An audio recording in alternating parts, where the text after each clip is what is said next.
రోజు వికసిత కృషి సంకల్ప అభియాన్ కార్యక్రమంలో భాగంగా జాతీయ వ్యవసాయ పరిశోధన శాస్త్రవేత్తలను మెదక్ జిల్లా రామాయపేట మండలంలోని కోనాపూర్ గ్రామంలో పర్యటించి శిక్షణ కార్యక్రమాలు నిర్వహించడం జరిగింది. వరి పంటలో అధిక దిగుబడినిచ్చే రకాలైన వరి రకాలను సాగు చేసుకోవాలని సూచించడం జరిగింది. మరియు వరి పంటని నష్టపరిచే కాండం, తొలుచు పురుగు మరియు అగ్గితేళ్లు నివారణ యాజమాన్యం పద్ధతులను వివరించడం జరిగింది. 10 లీటర్లు అంటే ఒకటే బిందె నీళ్ళల్లో గంట సేపట్లో కొట్టేది ఇది 10 నిమిషాలలో కొట్టుకుంది. ఎట్లా సాధ్యమైంది? ఆడ 200 లీటర్లు కొట్టినా పొలం తడవది. ఇది ఒక్క బిందె నీళ్ళతో పొలం ఎట్లా తడుస్తుంది అంటే అది నీటి బిందువును ఒకటిని 100 విభాగాల్లో విభజిస్తుంది. విభజించడం వల్ల ఏమైపోతుంది, అది ఫోర్స్ఫుల్గా ఆకులలో లోపలికి పోతుంది. సేమ్ కాన్సెప్ట్ అక్కడ ఎట్లయితే నీళ్లను 100 విభాగాలు చేస్తుందో ఇక యూరియా కణాన్ని కూడా అట్లే 100 విభాగాలుగా తయారు చేసేస్తున్నారు. మనుషుల్లో రకరకాల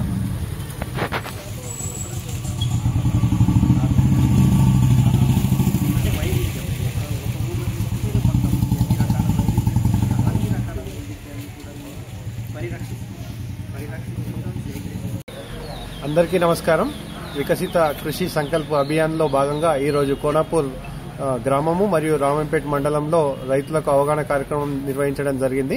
ముఖ్యంగా జాతీయ వరి పరిశోధన సంస్థ మరియు జాతీయ మొక్కల జన్యు పరివర్తన సంస్థ, అదేవిధంగా కృషి విజ్ఞాన కేంద్రం, వ్యవసాయ శాఖ సంయుక్త ఆధ్వర్యంలో రైతులకు పంట విత్తనం దశ నుంచి కోత వరకు వివిధ దశల్లో తీసుకోవాల్సిన చీడపీడల యాజమాన్యం, ఎరువుల యాజమాన్యం, కలుపు యాజమాన్యం, అదేవిధంగా ఆధునిక సాంకేతిక పద్ధతులు, అదేవిధంగా డ్రోన్ టెక్నాలజీ పైన రైతులకు సంపూర్ణ అవగాహన కల్పించడం జరిగింది.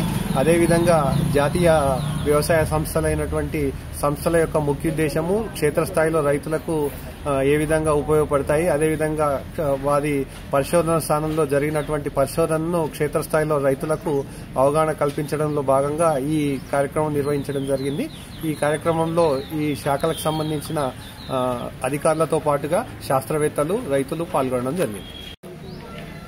అందరికీ నమస్కారం అండి. నా పేరు డాక్టర్ కె బసవరాజ్. నేను భారతీయ వరి పరిశోధన సంస్థ రాజేంద్ర నగర్ హైదరాబాద్లో శాస్త్రవేత్తగా పనిచేస్తున్నాను.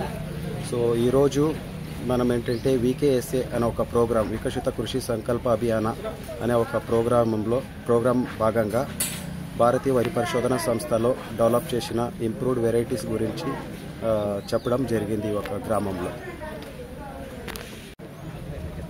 నమస్కారం అండి. నా పేరు డాక్టర్ భాస్కర్ బజారు. నేను జాతీయ మొక్కల జన్యు వనరుల పరిశోధనా స్థానంలో శాస్త్రవేత్తగా పనిచేస్తున్నాను. భారతదేశ ప్రభుత్వము నిర్వహిస్తున్నటువంటి వికసిత కృషి సంకల్ప అభియాన్ కార్యక్రమంలో భాగంగా ఈరోజు మనం రామాయంపేట మండలం కోనాపూర్ విలేజ్లో గ్రామంలో రైతు సోదరులకు కలవడం జరిగింది. రైతు సోదరులకు అందరికీ కూడా మా సంస్థ యొక్క ముఖ్య ఉద్దేశం గురించి వాళ్లకు వివరించడం జరిగింది. పాత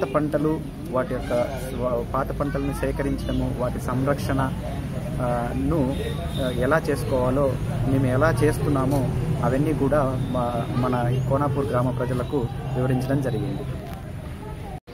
అందరికీ నమస్కారం. నా పేరు డాక్టర్ ఎన్ ప్రతాప్ రెడ్డి. నేను కృషి విజ్ఞాన కేంద్రంలో సేద్య విభాగ శాస్త్రవేత్తగా పనిచేస్తాను. ఈరోజు వికసిత కృషి సంకల్ప అభియాన్ కార్యక్రమంలో భాగంగా కృషి విజ్ఞాన కేంద్రం, కేంద్ర పరిశోధన సంస్థలు మరియు వ్యవసాయ శాఖ మెదక్ జిల్లా వారి ఆధ్వర్యంలో మనకు రామాయణపేట్ మండలంలోని కోనాపూర్ గ్రామంలో శిక్షణ కార్యక్రమం నిర్వహించడం జరిగింది.